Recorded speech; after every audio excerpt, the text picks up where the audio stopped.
Top 9 राजकीय बातम्या।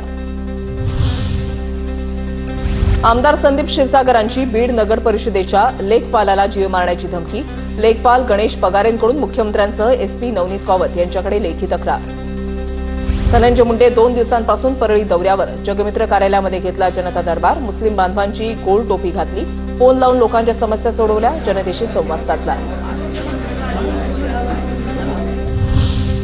साताऱ्यामधील बैठकीमध्ये शरद पवार आणि अजित पवार एकमेकांच्या शेजारी। रयत शिक्षण संस्थेच्या मॅनेजिंग काउन्सिलची बैठक। रायगड दौऱ्यानंतर अजित पवारांची बैठकीला उपस्थिती। कैरे साहेब होऊ नका, लोक काय करतात ते माहिती आहे ना। मंत्री अतुल सावे यांच्या पालकमंत्री संजय शिरसाट यांना कानपिचक्या। महापालिका आयुक्तांच्या मोबाईलवरून दिल्या कानपिचक्या। शिरसाट यांना छत्रपती संभाजीनगर महापालिकेच्या कार्यक्रमाला यायला उशीर झाल्यानं अतुल सावे चिडले।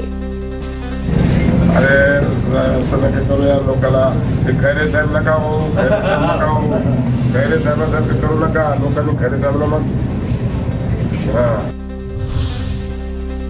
आम्ही पक्षाचे लोक फोडतो असं तुम्ही विद्यार्थी फोडले पाहिजेत। जिल्हा परिषद शाळांमध्ये विद्यार्थ्यांची संख्या वाढावी हे सांगताना मंत्री गुलाबराव पाटलांचं वक्तव्य। आम्ही जसे पक्षाचे लोक फोडतो तसे तुम्ही पोरं फोडले पाहिजे। जास्तीत जास्त विद्यार्थी फोडून आणि पक्ष फोडी त्याला आमदार फंडातून त्या शाळेला 10 लाख रुपये। गुहागरमधील मनसेच्या कार्यक्रमात भास्कर जाधवांची उपस्थिती। सत्काराच्या वेळेला मनसेच्या प्रमोद गांधींनी जाधवांवर मनसेची छत्री धरली। मनसेची छत्रछाया माझ्यावर आल्यानं मला चिंता नाही। सत्कारावेळी भास्कर जाधवांचं मिश्किल वक्तव्य।